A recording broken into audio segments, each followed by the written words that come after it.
Hey, what's up, guys? So last week I put up a poll on Instagram asking my followers, Kendama players, if they currently struggle mentally with Kendama, and I put up 4 options, and the most voted on option was not being good enough.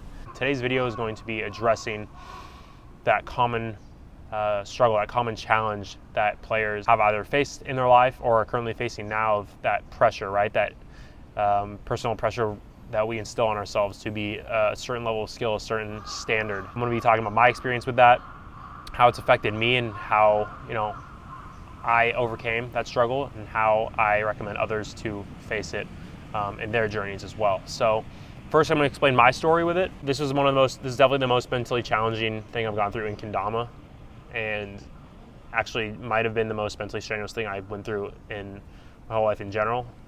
And that is pretty intense, but let me just explain how it got to that magnitude. So as everybody knows, Nick Gallagher is my brother, one of the most renowned Kendama players of all time, one of the GOATs of Kendama, definitely the most decorated Kendama player of all time, and one of the best players the game has ever seen. Growing up, Nick and I have always been competitive. We have been competitive over the smallest things, any random activity that we find that spurs into our day-to-day lives, from when we were super young to soccer to any game at recess growing up, and then it was no different when we started Kendama when we were almost 12 years old. That stayed with us from the beginning of our journey to even now, and it warranted us an amazing benefit.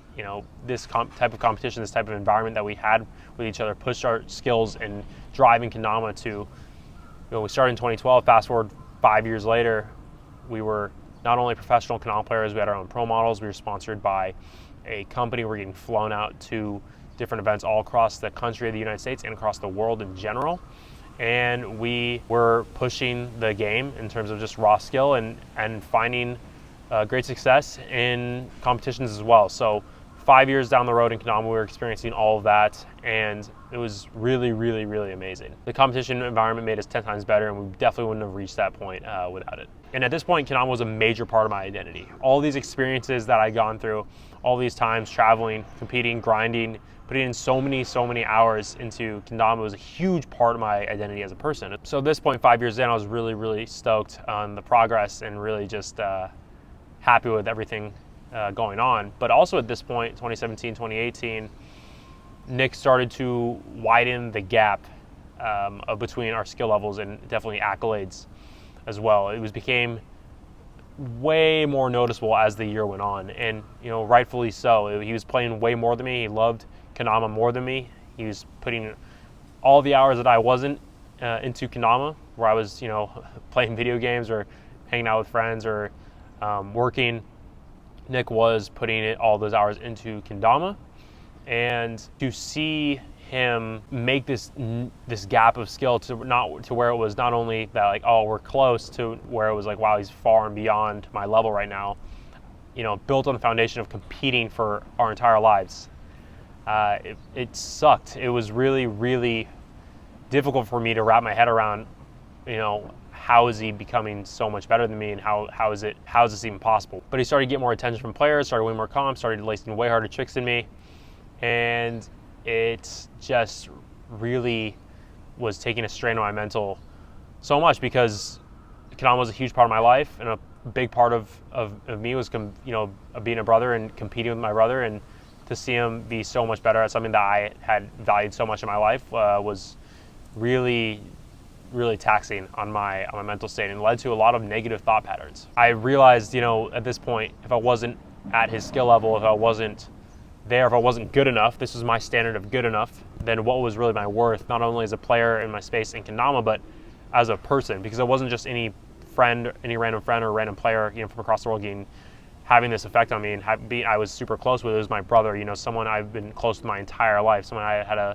very, very close relationship for since I was born. So I think it bugged me at a more intense level than a regular person might have an effect from a random player across the world, or a random close rival that you have in your hometown. So the standard of good that we all are struggling to reach, right? Good enough. The standard of good, it's subjective to the person. You might be an intermediate player, and that standard of good enough is like advanced level or AM open level, or you might be a little higher up on there, and you might be an AM open player, and good enough means being pro level, reaching the tip top of Kendama skill becoming as good as the players who compete at the World Championships in the finals.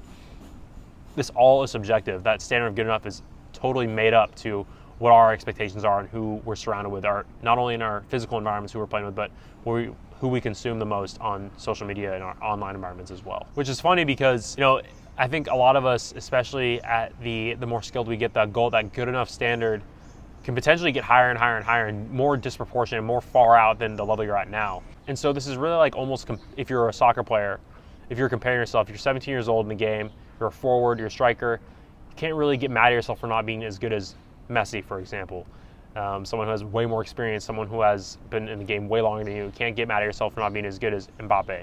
And just imagine that situation if you are actually that person comparing yourself to not only just way better players, but more so just players who have put in way more time than you. So it's like we would never do that, but in Kendama we think we automatically do it no matter what, because we're always looking at social media clips, we're always seeing the best upon the best of what people can achieve. And I think that really gets us into this mental state of not being good enough. And it's like, okay, like holding ourselves to an expectation that's totally self-imposed. And so to take it back, I had all these voices in my head of I'm not good enough, I'm less of a player, I'm less of a person because I'm not at this standard that I was set for myself, which was being as good as Gallagher, who was, the best player in the world definitely for that entire year and for those next couple of years to come. And when in reality, I was the only one telling this to myself. No one else was really telling me this. And not one time did someone else come up to me and say all this stuff that I was repeating in my head over and over and over again that I thought other people were thinking. And I want to make it clear that Nick was my rival in Kendama again, but this was so intense for me because he has been my brother and we were rivals in everything in life. And so when I found something that, we were both, that I was really, really passionate about, and seeing him take jumps and leaps ahead, that really impacted me. That's why it got to me way more emotionally than I think it would have if it was a friend or a person online. But the thing that actually really did it for me, the thing that got me out of this loop, I was in this loop from 2018, for 2 years, 2018, 2019. It took me 2 years to get out of this negative self-talk, negative mindset, this reaching for this standard of good enough in a very much just overall negative way. And what really did it for me was realizing that no one cares. And let me break that down. So I'm going to ask you guys this question for those who are struggling with this. Why do you want to become good enough? What's reaching that standard really going to get you? What's the overall motivation? Is it a result in the competition? Is it a sponsorship? Is it a huge accolade? Is it a contest win you're trying to get? It could be some of these things. It could be a certain level, but in reality, what are these achievements really going to get you? What is it that you're actually after? And that is respect. I mean, a lot of people want to become good enough because they want a form of respect. And so for respect, it's common for people to get trapped in this loop, this mental state where it's like, okay, the better I get at Kendama, the more respect I'm going to get, which is not entirely false. And I'm going to add on to that in a second, but I'm going to ask you a question.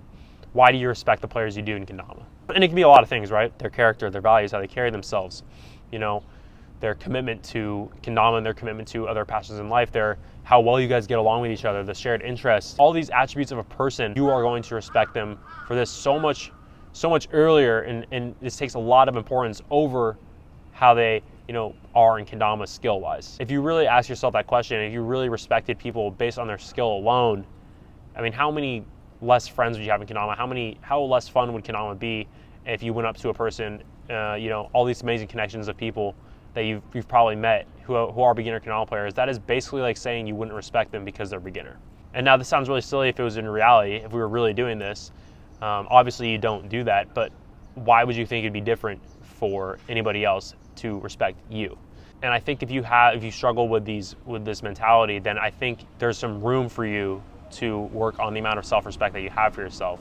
Because it wasn't until I built my self-respect that this worry, this kind of mentality of mine disappeared, and overall made my approach to Kendama way more positive. And a good way to build self-respect is to realize a couple things.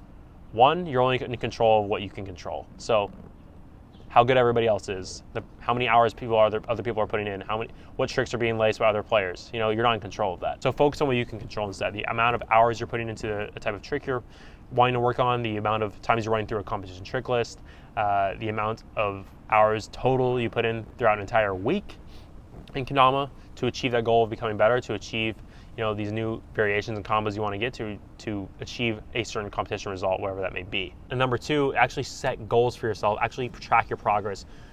Notice the time you're putting in, mark it down and note it and save it for later and to look back on, because a lot of us play Kendama in general, but we aren't noting down what we're actually doing. We're not paying attention to the time we're putting in. We're just focusing on what other people are doing. The moment you switch those around and you actually focus on your progress and the steps you're taking to get there is the moment that you're going to be filled with confidence and more self-proof that you are who you want to be. You are living your goals of becoming better as a Kendama player, because at the end of the day, time put in is the only thing that matters. But this is really important because when it does come to a competition, when it does come to time to film a trick, right? These things that we're working towards, when it comes down to getting a variation that you really want, you now have proof. You now have track proof within yourself that you have put in X amount of hours, X amount of reps into a trick to make this happen, X amount of reps into an entire trick list to make this happen.